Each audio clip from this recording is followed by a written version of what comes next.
Hello, good afternoon, guys. Are you guys feeling good? Ready for the next session? Okay. Before we start, I understand that you have got your survey form with you. Appreciate if you could submit at the reception area at level 1 and just drop in to that drop-in box. Yeah? And lots of prizes awaits. All right? I was being told that yesterday there are one winner. I think, yeah, there is one winner getting PS4 actually. So, yeah, go for it, yeah? Okay, ladies and gentlemen, we are having Mr. Vineet Rai for our next speaker in the title of Creating an Entire Ecosystem for Sustainable Positive Impact. Okay, a little bit about Vineet. He is a co-founder and chairman of Intellecap. In a career spanning 2 decades, Vineet's areas of interest have included early stage venture capital, micro enterprises, microfinance investments, and incubations. He also chairs the board of Will Grow, an incubating and funding platform, and IntelliGrow, an Intellecap subsidiary which provides venture debt services to impact enterprises. He serves on the board of Wish Foundation and is an advisor to Tibetan Entrepreneurship Development Initiative. So give round applause to Vineet Rai.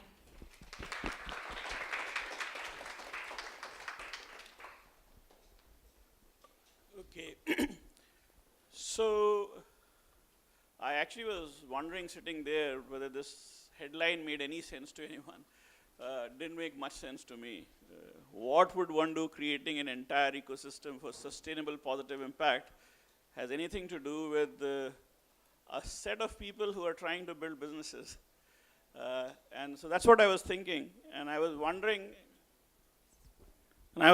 if, if you guys agree with me. Does this actually appeal to you? I think I'll put all of you to sleep in next 1 year. So what I'll try to do is try to make it pretty aligned to what you are trying to do, is how to build businesses. And then I'll put you in my shoes. So I'm a forester by training. I used to live in a forest. My job was to actually cut the forest sustainably and then actually supply the raw material to the paper mill to pulp it and then actually make paper. Sometime when I was 26, 27 years old, I got married and my wife refused to stay in the forest.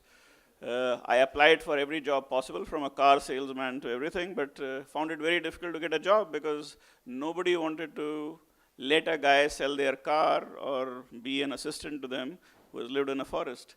So with great difficulty, I managed to actually become a research associate in a management institution where I was to sit in a table and type papers. 6 months later, I ran away from there.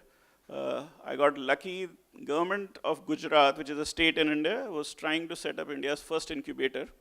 Neither the government nor I knew what an incubator did. This is 97. But because we were both equally incompetent, they chose me and I became the CEO of this incubator.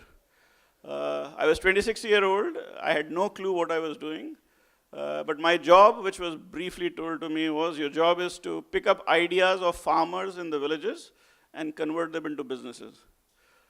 4 years later, I had actually set up 7 businesses from those ideas of the farmers, all kind of strange businesses. There was a farmer who has used all kind of scrap to develop a 3-wheel tractor. My job was to convert them into a commercial enterprise. And also to file a patent, global patent for it. I realized John Deere used to make 3-wheel tractors in 1942. But the farmer told me, I can actually make a convertible 4-wheel, 3-wheel tractor. That means the same tractor can become 3-wheel and 4-wheel. And to my surprise, nobody has ever done it. So we actually got a US patent on that as well. So long story short, I actually tried to work with farmers, tried to create enterprises. And by 99, 2000, I had come to two bright conclusions. My first conclusion was that, and this is because I was working with farmers, I was largely focused on rural India. That rural India and urban India are evolving very differently. Urban India is where large concentration of bright people is, so all of you want to live in urban settings, not in rural settings. And part of the reason is because both capital and infrastructure always goes to where strong urban centers are.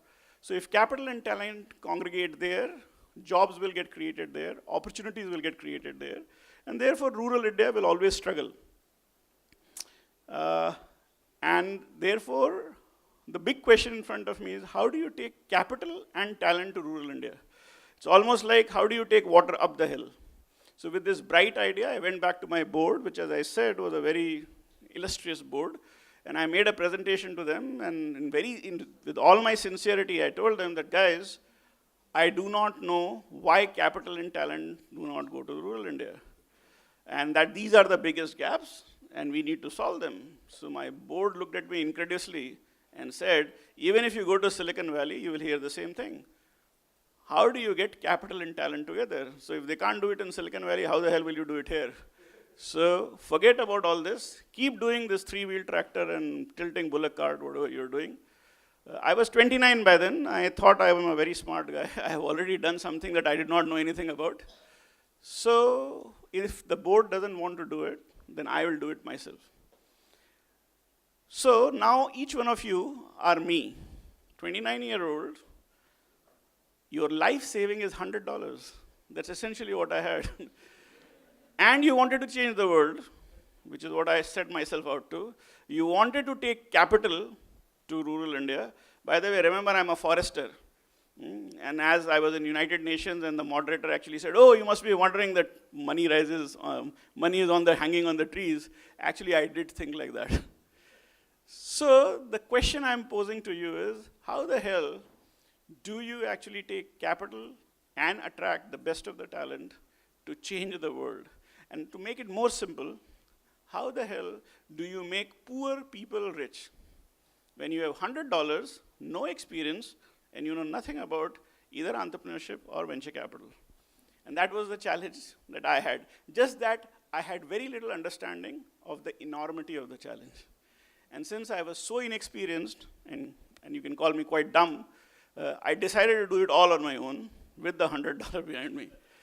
So the first lesson from my life history is that if you are inexperienced, if you are young, and you do not know, there is a high likelihood you will change the world. Because everybody else with experience knows cannot be done, so will not do it. So the large number of you sitting out here has the potential to do things that most of us fail to do. So we'll start with this. How many of you are going to change the world? Very good. Now, how many of you would like to actually change their position with me and want to actually do it with $100 with no knowledge of doing things? Okay, we have a very brave person here.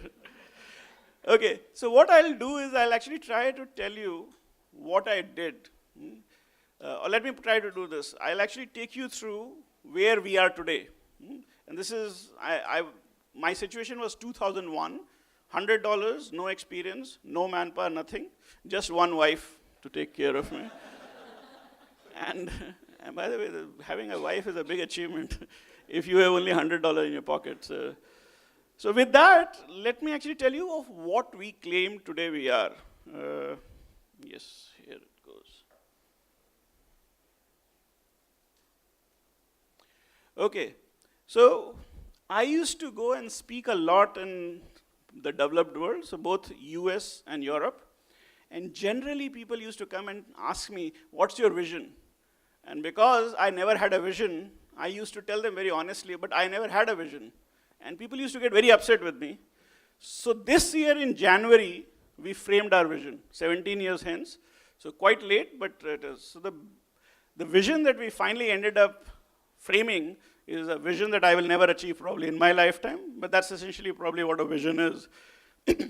So it's building business with and or for the other 3 billion. I'll start from this side. The other 3 billion, the world's population is roughly 7 billion. The top 1 billion is where 90% of the capital is serving them. Around 8% of the capital, so 98% of the capital is serving the top 4 billion, and roughly 2% is serving the bottom 3 billion. And these bottom 3 billion largely reside in Asia, Africa, and some part of Latin America. So almost 95% of this will reside there. We thought since the world and the trillions of dollars that exist in the world is interested in the first 4 billion, 3 billion is a very large number to make money out of. So we are only focused on the other 3 billion, that's the lower part of the so-called pyramid that exists in the demographics around the world. With and for, so you cannot make money from the people without engaging them in the act of creating money. So either they are going to consume what you produce, or they are going to produce what the rich will consume. And that's essentially what we try to do. We work with those who are part of the bottom to either create something that the rich will consume, and do you have any examples that poor produce that rich consume? Anybody?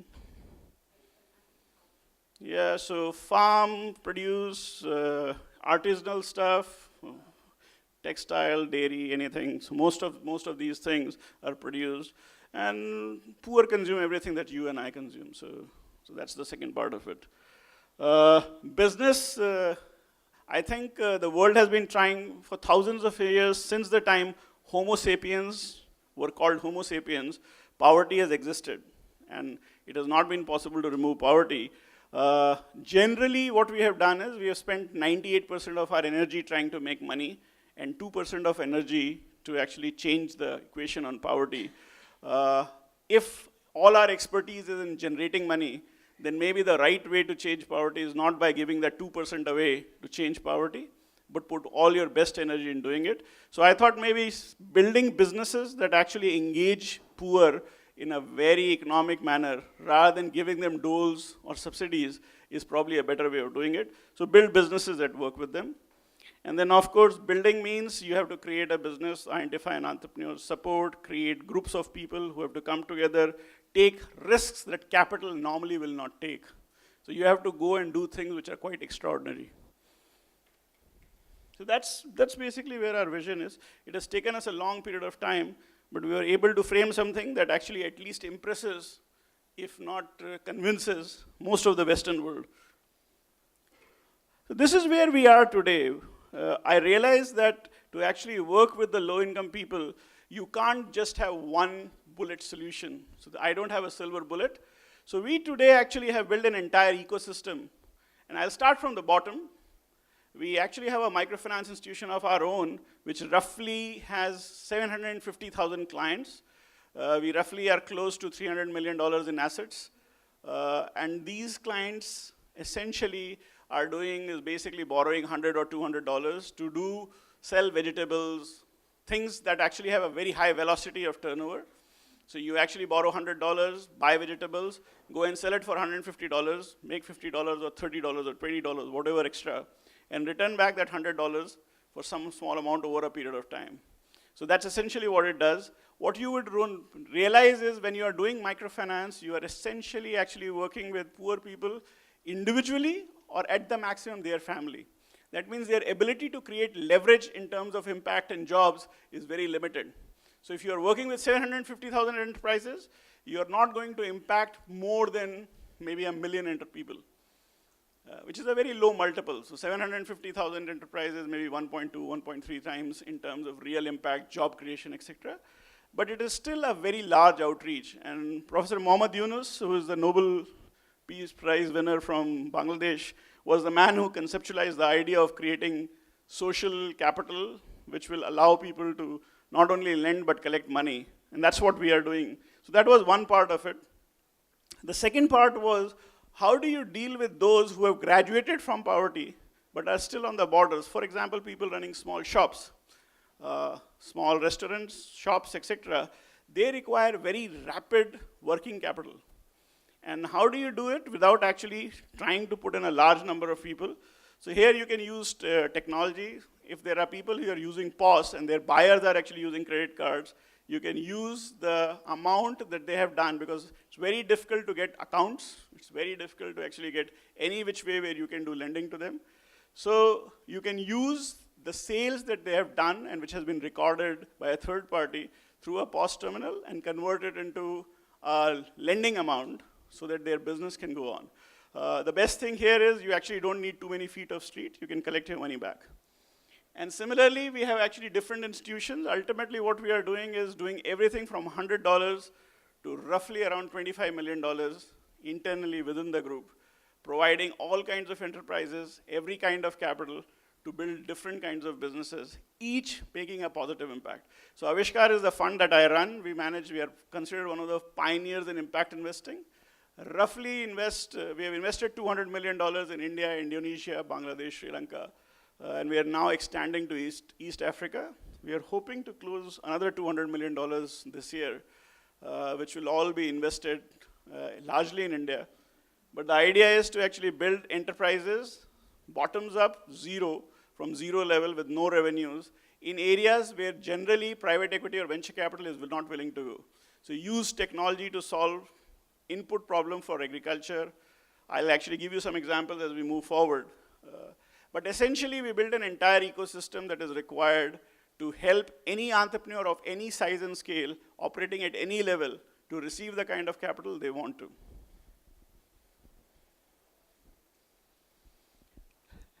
And to actually make that ecosystem, all this to function together, you need to look beyond capital. You need to build an ecosystem that works with each other. That means not only do you need to do these things, you have to attract and invite people who essentially are not necessarily fully aligned with you, could be your competitors, but you want them to operate in your area. So the more people operate with you, around you, in your area, chances are that you would be able to do it better. The more you have magic kinds of institutions who are trying to accelerate, incubate, you will be able to do your job better. And that's essentially what we do.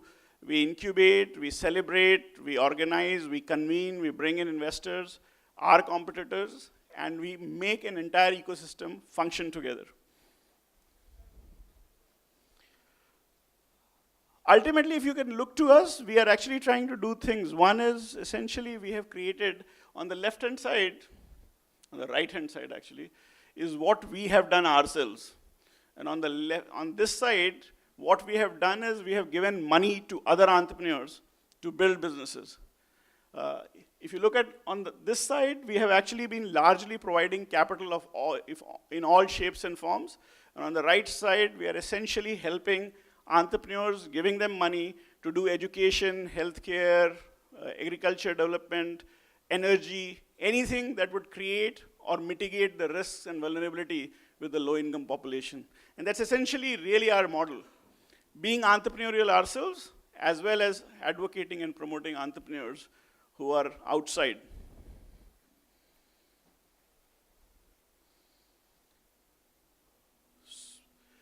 So again, coming back to a little bit more specific on what we have done, and I'm trying to move a little fast so that we can do a little bit of an engagement later on, because I know this is too much to digest, so you will have lots of questions, or probably a lot of confusion of what this guy is actually talking about. So we believe that you need to bring knowledge, capital, and networks all together for you to create an ecosystem.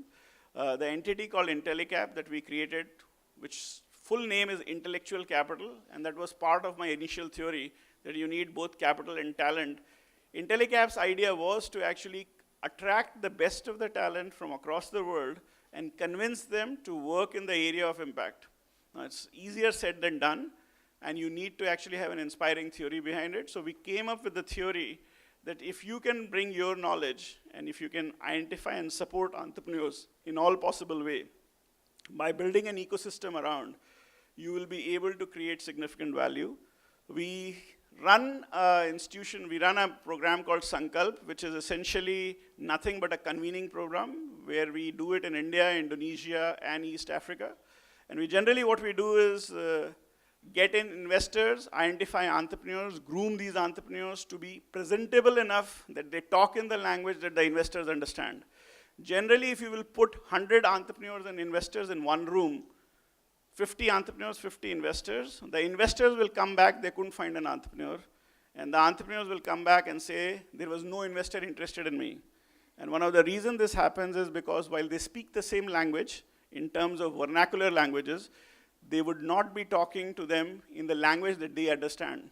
So the entrepreneur will be interested in what they want to do, and the investor is interested in the return that they are seeking, the security of their capital, the governance, etc. And therefore, they just never come together.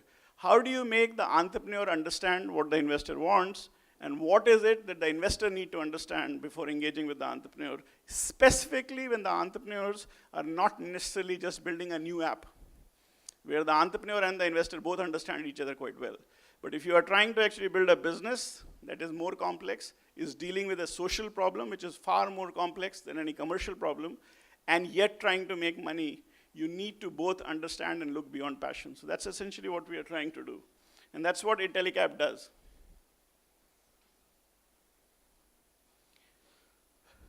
Aarohan is a microfinance institution, and I'll tell you the story behind this company of why we actually chose to get into microfinance.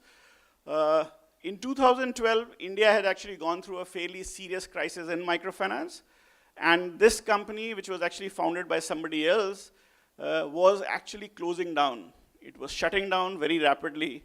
It was losing $500,000 a month, and it was left with $1.5 million. It had an asset base of $25 million, and in 12 months' time, it has come down to $2 million. This company was, had we not intervened for another 3 months, it would have shut down. So we actually put in every penny of capital that we had, and this is all 2012, to buy this company. And it took us 45 days to turn it around.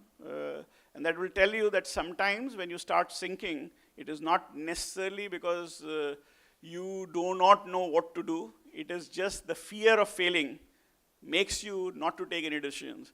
The fact that we could actually buy it for $2.5 million and turn it around in 45 days will tell you that there was nothing much we did except taking some very logical decisions that anybody else would have taken. Just that the company, its investors, were so frozen out of fear of failure that they were not taking very logical decisions. In last 4.5 years, we have grown this company 50 times. So we are right now at $300 odd million in assets, and we are taking it to an initial public offering so that we can actually create liquidity for some of the investors who have joined us. In the meantime, we have taken this company from serving 20,000 people to close to around 800,000 people. And that's essentially what you can do in case you have clarity of thought and you can build a business.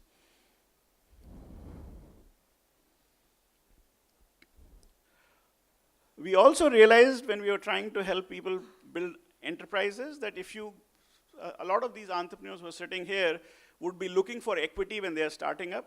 But once they have actually lost a significant amount of their ownership to a new investor, let's say you raise your first $1 million and you give away 40% of your company, you have very precious 60% left with you.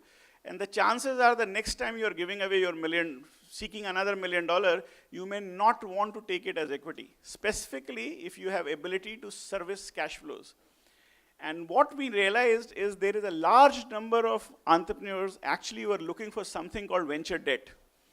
They were really looking for a cash flow based lending where the product needs to be designed without any collateral in a manner that it can be serviced. So for example, you have a client, like let's say government of India, government of Malaysia, and the government normally has a very long cycle to pay your dues. So let's say you sell something to the government, and instead of getting money back in 45 days, you get your money back in 9 months, 12 months, 15 months. How the hell do you survive? Now, if you take equity to survive, you are essentially losing very precious ownership of yours while trying to actually basically service working capital needs. If you go to a bank, the bank will say, oh, you don't make money, you're not profitable, we don't know when the government will return, you have to pay back on a monthly basis, and therefore, and also they will seek collateral which you don't have. It is important to actually have a product that understands that you don't have collateral. It is important to have a product that is willing to take the risk of you failing to return the money. And it is important to have a product that can customize and design looking at the cash flows that you have, a product so that your chances of success goes high. We set up a company called Intellecap Group based on our experiences of working with startup entrepreneurs. And this company today is roughly around $100 million in assets, has lent to around 150, 100 to around 200 odd what we call social businesses that are generally called medium and small scale businesses, not necessarily large businesses.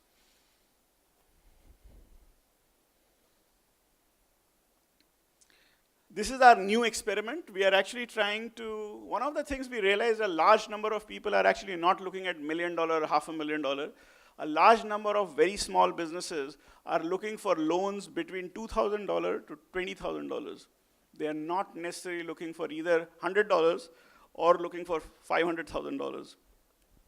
Now, these kinds of entrepreneurs normally do not have great books of accounts. These kinds of entrepreneurs, you cannot spend significant amount of time understanding them, due diligencing them, etc., because the cost will become so high that you will never be able to give a loan. And one of the things that we came up with is, how do you actually use algorithms to understand the bank statements, etc., of the entrepreneurs so that you can increase the velocity in which you can lend. Because if you have to lend to hundreds of entrepreneurs on a daily basis, you cannot actually do it by doing a physical due diligence on each one of them. And Tribe essentially is a platform that allows any lender who wants to lend between $2,000 to $20,000 to individuals who are actually trying to run businesses but have very limited amount of information or data to provide. We are trying to use alternate data like data of their mobile phones. We are using artificial intelligence and algorithms to actually study the bank account statements and trying to see if there are anything wrong, just so that you understand different banks have different formats. And it's very difficult for anybody to use a software to read all kinds of formats from all kinds of banks. And that's essentially what this does, allows a lender to make large number of loans in a very short period of time, between $2,000 and $20,000.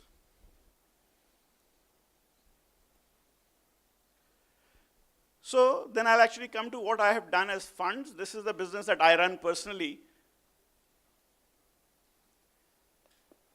There is a part of India called Orissa, which is considered to be one of the poorest part of India. It's in the eastern part of India. And Orissa used to actually have no dairy. So most of the milk that was needed by the people living in urban part of Orissa used to come from outside Orissa. One of the reasons why there was no dairies was, one, it is a poor state. Second, the local population does not really work, actually had a lot of cows. So there was not much milk. If you look at it from a risk point of view, therefore, no logical investor will actually go and invest in Orissa. First, which is a faraway state, it is not a Mumbai or Delhi, so it's not a place where normally capital will go. And it is also a state where you don't have much milk. So therefore, setting up a dairy is high-risk business. But if you look at it on the contrarian side, you go into a state which doesn't have much milk, and you actually work with the farmers to produce significant amount of milk, then you can create a dairy that has almost a monopoly on the front end side. And that's the risk we took. We identified an entrepreneur, invested $1 million, and took the risk of building the back end. We have been able to scale this business to around $40 million in last 5 years, just by taking that risk and building a fairly significant brand in a state that people thought there is not much opportunities. Technology can play a huge role in trying to help farmers deal with the challenges that they are facing today. One of the biggest challenges farmers face today is how do you reduce your input cost? Because of the huge desire to increase productivity, there is a massive focus on putting in more fertilizers. If you put in more fertilizers, you actually will have more pests coming to you, and therefore you will put in more pesticides, essentially leading to fairly significant challenges of high costs. And when you actually go to the market and sell your produce, chances are, if there is a bumper crop, all the farmers are selling tomatoes at the same time, the price drop. So it's very, very critical for farmers to find a way to reduce the input cost. And the challenges at the input side is, when the rain comes, all the farmer want to buy, and again, the seeds are not available, or spurious seeds, or seeds which are not really going to germinate, are being sold. And so the farmer is always taken for granted and loses a lot. AgroStar essentially uses mobile phones, allows the farmer an opportunity by making a missed call. So the farmer just makes a call and disconnects. This company calls the farmer back, asks what do you want, and delivers whatever they want at their doorstep wherever they are in the villages. And this is done at a much lower rate than what the farmer will gain buying the same things from the nearby shop, the retail shop. And that essentially is the beauty of technology. Most of us benefit from this technology by buying things over Amazon in India and Flipkart as well. But a farmer is probably, unfortunately, not privileged enough to take those advantages. We have been trying to create the same infrastructure and same arbitrage for the farmers. My guess is Malaysia might also be facing the same challenge that India faces. We have a massive challenge of waste. We produce so much waste these days with the change in the way our lifestyles are being lived. We thought about looking for people who are trying to create businesses around waste. And we met these two young guys who were trying to actually build around dry waste. We invested $500,000 in them. They tried to scale their business. And then there was a fire and the whole business got burnt out. What we realized in those 6 months where we had invested $500,000 with these two gentlemen is that building a scalable business in the area of waste cannot be done by just human intervention. And therefore, we went back to them despite the fire, which actually burnt out the whole factory, largely run by individuals, hundreds of people working there, and worked with them and asked them, how do you actually scale this business up? They were doing a ton a day, and we wanted them to go to 100 tons a day. How do you go from 1 ton a day to 100 tons a day? And they came back to us. So just so that you know that if you have different kinds of plastics, those plastics actually have different colors, different weights, and different values. And you need to actually segregate them. And there is a special community in India that can actually, by looking at a plastic, can segregate them by physical hand. Unfortunately, this only comes from one village, and therefore they are very specialized. How do you replicate them? How do you scale them was an impossible target. Machines can do that though. So these guys then figured out that optical refractors can do this at 300 times faster than a human can. Only problem is the optical refractor costs you $1 million each. And we essentially went ahead, put in that amount of money, and we bought multiple optical refractors, and now this company is doing $7 million of waste processing on an annual basis, growing at 100% year on year, is the largest waste processing company in India. And it has just taken us 3.5 years from the time that fire happened to reach here. Connect India is actually, again, a very simple theory. How do you let people living in rural India benefit from the arbitrage of e-commerce? E-commerce is creating a lot of value for people living in urban India. How do you take that to rural India? So if you go to Amazon and ask, if you try to purchase something, you essentially get onto the Amazon this thing, they will ask you for your PIN code. And if your PIN code is not there in their list, then you cannot buy, simply because Amazon cannot deliver where you are. And they cannot deliver anything 30 kilometers outside any large city in India. So if you are 30 kilometers away from a city, you will not have any e-commerce delivery coming to you. Connect India is basically trying to solve the same problem. It is actually using an entire network of kiosks to create local entrepreneurs who are willing to deliver and therefore open up new PIN codes for Amazon and Flipkart and anybody else that's operating. What you do creates significant jobs in the process, because each delivery person is a new job. And you are riding on the massive billions of dollars of investment that e-commerce is driving to create jobs in rural India. And at the same time, those in rural India who are trying to consume also coming in as a new consumer for the same facility. And finally, and this is just an example of what you can do, a person who had never done microfinance comes with a completely different way of thinking about microfinance, valuing every part of the supply chain of disbursing loan, coming with a business plan which none of us ever believed could be delivered. But once that belief was there, because this person did not know it cannot be done, I invested a $1.5 million in 2009 in this company, and this company IPO'd at more than $1 billion in 6 years' time in microfinance, which is actually a very linear business. It's a very difficult business to scale. You are working with very poor people, but went from 0 to $1 billion in market capitalization in 7 years' time, 6.5, 7 years' time.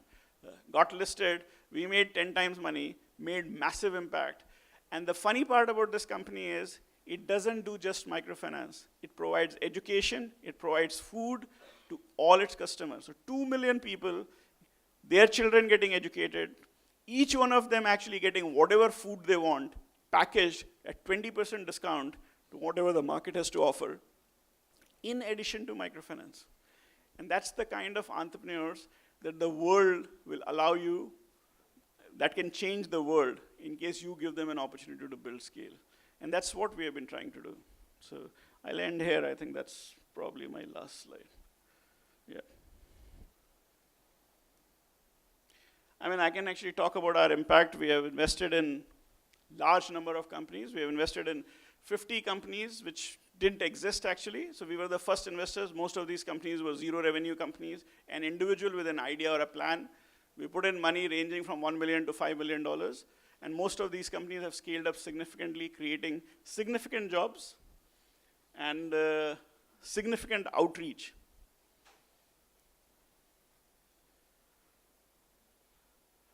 When we look at impact, we look at it in two different ways. How many jobs did we create? Essentially, how many people actually have been impacted? How many lives touched? How many jobs created?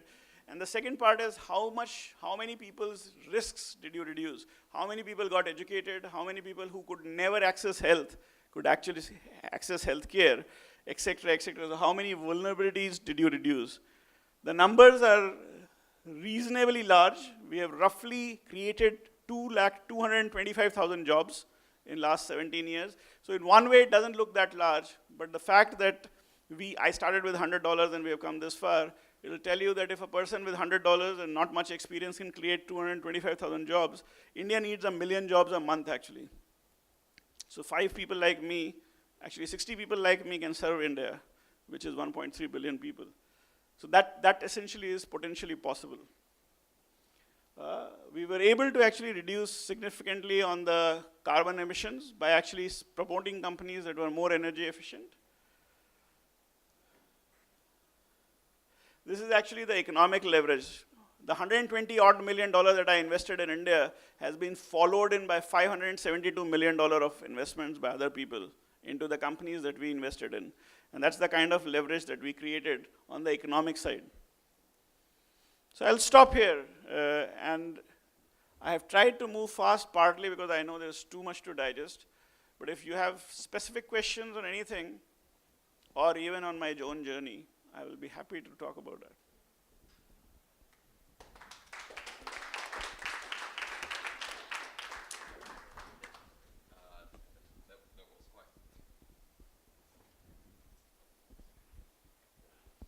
All right. First of all, I have to congratulate you, Mr. Vineet. That was quite inspiring. Okay. So I would like to know the initial challenges. Like, for example, did you get government support, when you started this entrepreneurship? Okay. I think thereafter it just took off from there. And the source is very important, and this is something which I come from a university, so one of my agenda teaching entrepreneurship this semester is looking into rural entrepreneurship, which I believe provide a much stable landscape. Okay, so and I'm also, whenever I go to rural region, one issue which nobody has somehow found a solution to is waste management. Yeah. Okay, so I think India faced the same thing. It's like, so I'm saying, so how did you get this so-called urban entrepreneur, or even an entrepreneur who is interested to go into a rural region and invest? Must it come from that region? That's the other question. Yeah, thanks. Yeah, no, as I actually said, this is actually the problem statement for you. Just imagine yourself. This is actually my end state. So what I presented is where I am today. If I take you back to 2001 and put you $100 in your pocket and ask you to actually construct this, what will you do? My first answer to you is, I had zero support from any government institution. I never knew how to approach the government. So the funny part was, I had no clue where to find money. I had no clue what finance was. I had no idea how a venture capital runs. I was just too naive. I had no understanding of these things. I can actually give you a brief on my own history. So once I quit my job and went home, so my wife said, do you know we have to pay rent? And my son is getting 3 years old, so he has to go to school. And do you know how much is the school fees? And that was my first big shock. I realized I have taken a very brave decision, but probably it's a very stupid decision as well, because I neither had the background nor the money to actually do it. I think, and you'll be surprised actually, I had never traveled out of India till 2001. I had never seen how the world looked from outside. So in 2001, after taking this decision, I got a little lucky because a gentleman on my board used to run India's first venture capital fund. When I quit, that person called me and said, have you gone mad? Do you really know what venture capital is? I said, no, I don't, but I want to set up India's first venture capital fund that focuses on rural India. And he said, man, you will die. So I said, well, you are there to help me. So this person introduced me to a chartered accountant who also first pulled his hair out, saying, Bagar, you don't have money and you want to give money to others. But he helped me register, without charging anything, a fund. Because I did not know how to register a fund, but this chartered accountant helped me register a fund, didn't charge me a penny, let my $100 stay in my pocket, but gave me a fund. Then I actually started looking for how do rich people look like, because I had never seen them. And then some of those, as I said, I was working in that management institution. Some of the people in that management institution actually heard about my idea and talked to their peers working in Singapore.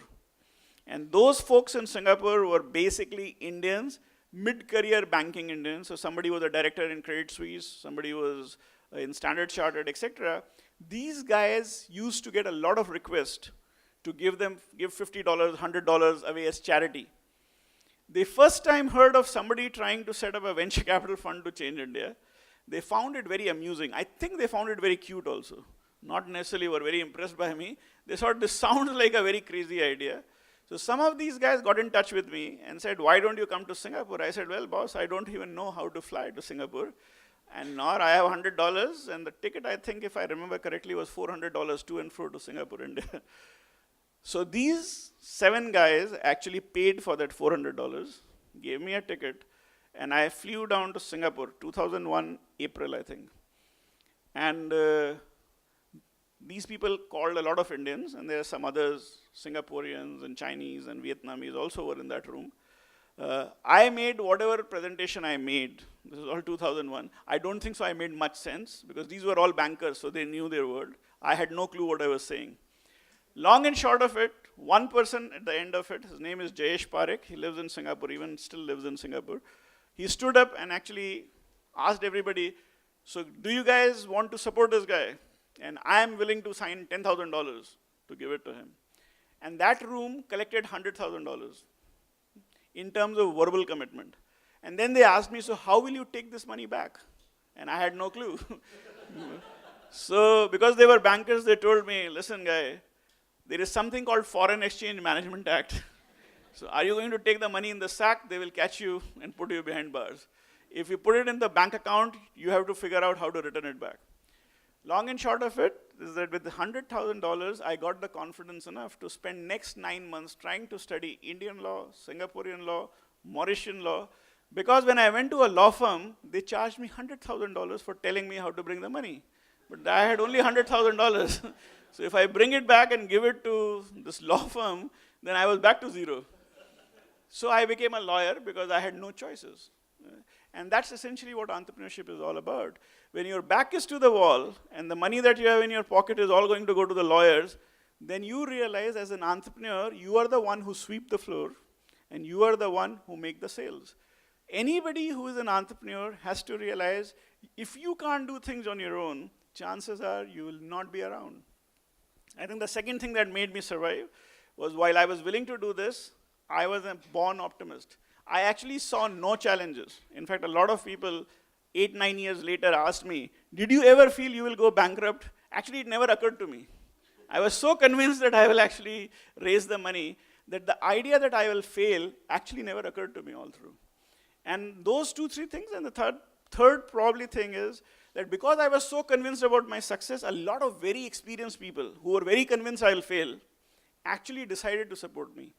They knew that this guy will fail, but they thought that if he's so convinced, he might succeed. And I was supported by a large number of people who later told me, we never thought you will survive.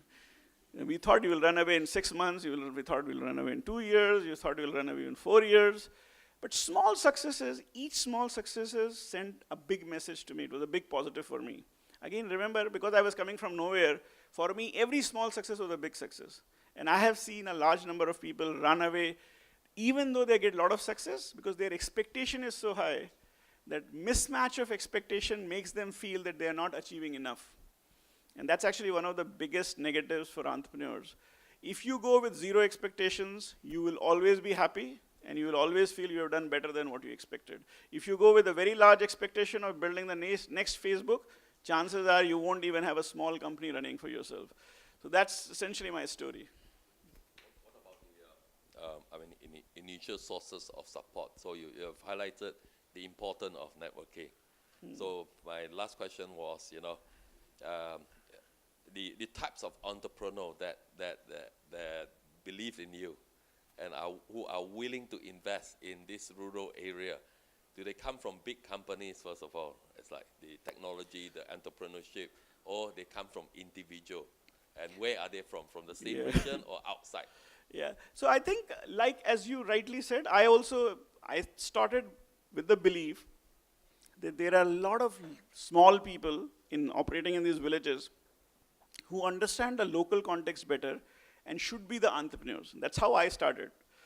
After my first 6 investments, all my 6 investments were going bankrupt simultaneously. So I have not told you all the negative things about it. This is 2005. I had invested, my 100,000 had actually become half a million.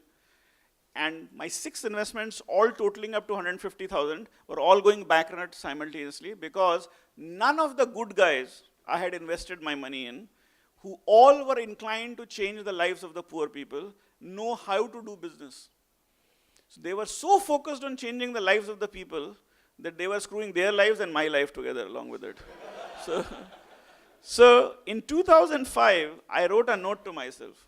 No more working for people who are trying to do good for others. I will only work with people who are trying to do good for themselves.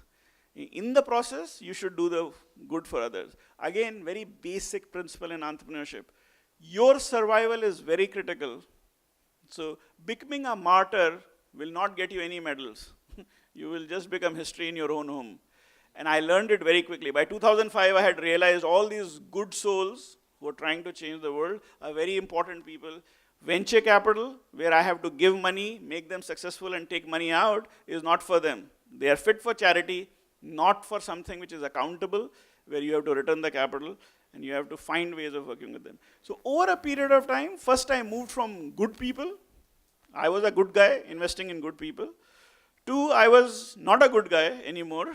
I was actually really asking tough questions, giving money to people who wanted to be entrepreneurs, willing to take risk, were definitely showing grit, had the ability to live with the grime of running a daily business, which has all kind of negativity associated with it, and willing to fight it out. Ultimately, if the person doesn't have the capability and the grit to fight it out till the last day, I am not going to get my money back. And he or she, if he is from a large corporate, chances are will quit within 6 months and go back to the large corporate. Doesn't care about me. So it's not really about large corporate or small corporate. Doesn't mean you have to come from rural India or urban India. It doesn't matter you come from Silicon Valley or from Kuala Lumpur. Till the time your commitment is to your business, and you can demonstrate that by doing things with or without my money, you are the man I want to, or man or woman I want to support. And that's essentially the philosophy. So basically you're saying this entrepreneur comes to you. And it's both, it's 3 ways. So we actually invest in 3 different ways. We basically sometimes take a position, for example, that Orissa story. I wanted to invest in a dairy in Orissa. There was an entrepreneur who wanted to do something in some other place. The entrepreneur connected with me. I convinced the entrepreneur to move to the state, and the entrepreneur, and convinced him to do the dairy and gave him the capital. But the entrepreneur did everything else. In some cases, the entrepreneur had no clue what they wanted to do. We felt this group of people have the capability to do something. And then we convinced them, gave them the money, and helped them how to build a business. And they gave the grit, grime, and everything else. Then the waste management guy actually wanted to do waste management. They were very clear they will do waste management, they will not work with the government, and we were looking for the same space. And we were able to actually help them scale up. And then the third is where the person already knew everything. Like the microfinance guy who went for IPO. They had the plan, they had the understanding, they had the experience. The only thing they wanted a supportive investor. My role was very marginal. When you find an entrepreneur of that quality, who already knows everything, you will make a 15x return. In others, you will make 2x, 0x, 5x, depending on where you go. It is rare to find that quality of an entrepreneur. If you find a lot of them, then you will become very rich, as well as make a difference. Very rare to find such entrepreneurs, but all the three things happen. Can I ask you another secret? Where do you find all these entrepreneurs from universities, or somebody introduced them to you, or whatever? Yeah, no, see, remember that I talked about the ecosystem? So when I started in 2001, I actually realized that there are very few people doing the kind of work in which I was willing to invest. And that's why I had 6 failures back to back, because there were very few people. So whether I like it or not, I had to give them the money. To actually create competition and to get the best out of it, you need to build an entire ecosystem. We started the idea of Sankalp, which is very much like this. You actually bring in people from all across. You attract talent, India, Silicon Valley, wherever, whosoever. You actually showcase them. You bring in investors. Without competition, I wouldn't have been successful. Till 2007, we were the only guys investing in India. And I used to boast very proudly to everybody, I am the only guy. And then somebody told me, you're an idiot. If you're the only guy, then you must be doing something very stupid. If you are doing anything intelligent, there will be 100 other people. So, and that struck me, and between 2007 and 2017, I can tell you there are 50 such investors like Aavishkaar in India. And that's our achievement. It's a great achievement for us to have created significant competition. So ultimately, without having an ecosystem where I can go in and somebody can follow me, and there is an entrepreneur and a better entrepreneur chasing it down, you will not be successful. It is never about individuals. So I am not important. The whole ecosystem is important. Thank you very much. Thank you. Anybody else? Anybody want? Yeah.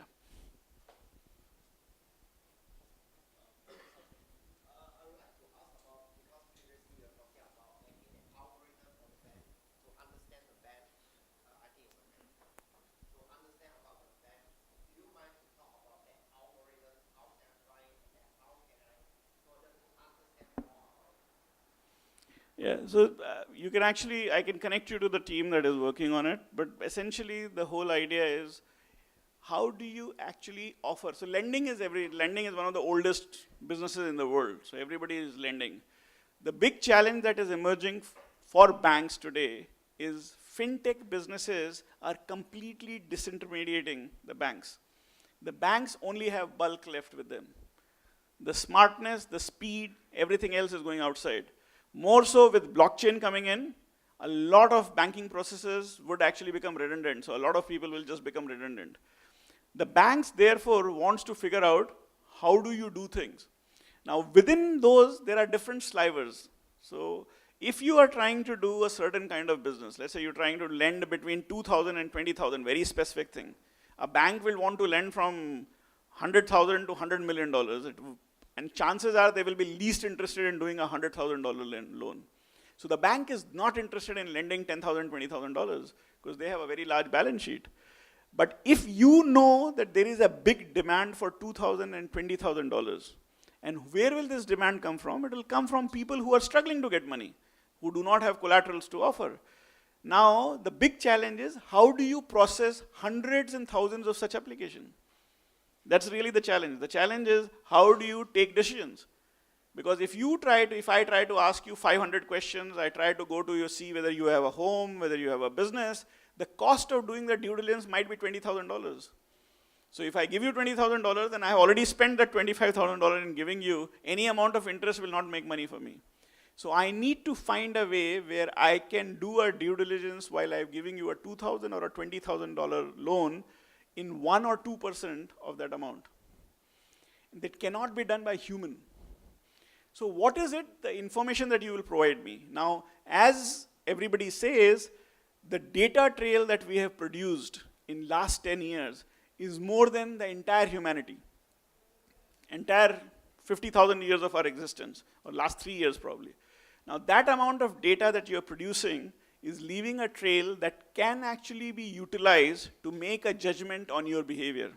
And there are different people. Somebody is actually making a judgment on your Facebook profile, somebody is using something else. But using your phone and using your, so for example, if you have a bank account and you can submit your bank account, the problem is if you're dealing with 10,000 people, they will have 500 different bank accounts and 500 different banks. All banks have different formats to produce the banking statement.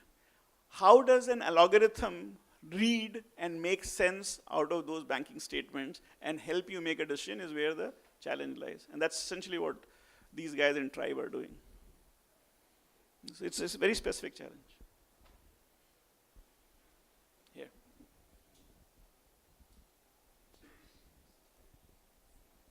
One of the company that you mentioned just now,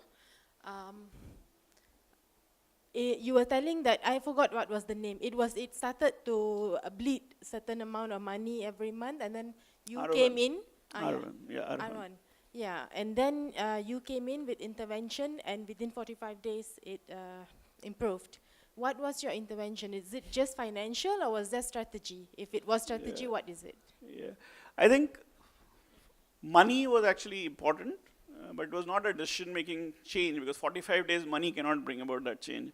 I think the big thing was that, I'll tell you the background. What has happened was in 2010 in India, there was a crisis that happened in the space of microfinance. A state in India called Andhra Pradesh actually effectively issued a warning to all the people who have borrowed microfinance, saying that, hey guys, you don't need to return the money. The government actually told the people not to return the money. So $3 billion were overnight, 18th October 2010, $3 billion suddenly vanished. Because every poor person said, hey, government just told me this is my money, you can't take it back. The government's order was very interesting. It said, as a microfinance institution, you can give money to the person, but you can't ask the person to return. The person may decide to return and may come voluntarily to your home and return it, but you can't go to their home. Of course, if nobody comes to you and you can voluntarily return, nobody returns. So $3 billion went away. Now this institution, Arohan, had nothing to do with Andhra Pradesh. It was sitting in north of India, in Calcutta, where as far away as possible, as far away as India is from Malaysia. But the CEO and the management of this institution did not realize that the fear that the banks, who are actually the one who lend to microfinance institution, will make them not lend to any microfinance institution anywhere in India. So the problem was somewhere else. So you had diabetes, but I was dying. Now that was the problem. And these guys were not able to comprehend. So instead of actually cutting down and limiting their risk, they were investing money in expanding, when the banks had reduced or actually stopped giving any money to them. And basically, when they realized there no money was coming, they just froze. There was no decision making taking place, because the idea that they will not receive money never occurred to them. As entrepreneurs, they never thought, so as we say, rising tide lift all boats. Sometime, when a lot of money is flowing, everybody is making money. So when tide turned, these guys were not prepared to turn around along with it. And essentially, when we went in, we realized that first and foremost, you have to actually shut down some branches, which means you have to take tough decisions. You have to let go people, cut employees. Not necessarily the most interesting thing you want to do. But if you don't do it, you won't survive. That's actually the first part of it. The second part of it is they had given money as processing fee to banks, but the banks had not given them loan. So you have $100,000 lying with a bank who had sanctioned money but not released it to you. Now you should have gone and collected it back.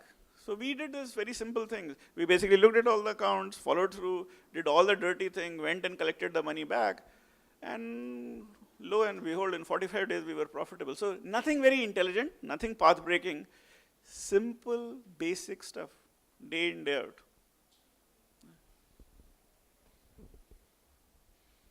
Any other questions? Yes, sir.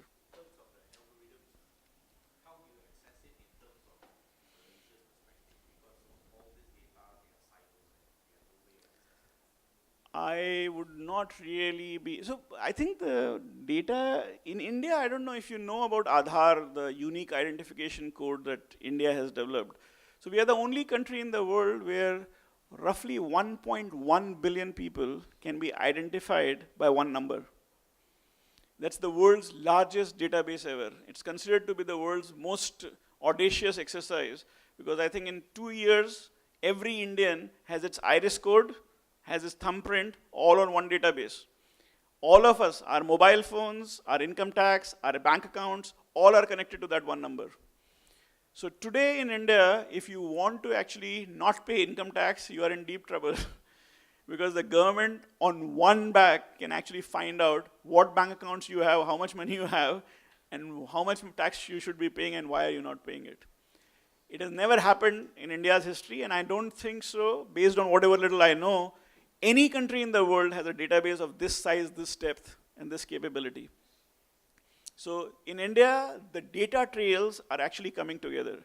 We also have some very unique government-driven apps that have come through. I don't know if you know this, but Government of India has been able to use its own technology team to come up with an interface called UPI that essentially completely decimates Visa and MasterCard. So Visa and MasterCard are no more making money in India because the UPI actually it's a free database. Government just made it and gave it free to anybody. So it's unified payment interface. And the government made it and made it free.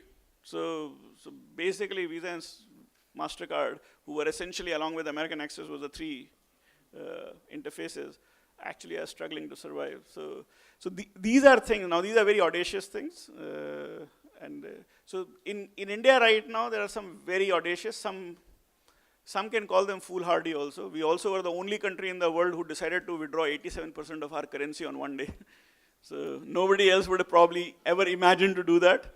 In a country of 1.3 billion, we removed 87% of the currency on one day. Gone. So we've done quite magical stuff. Some of it not so pleasant, but in case there are no more questions, thank you so much for having me here.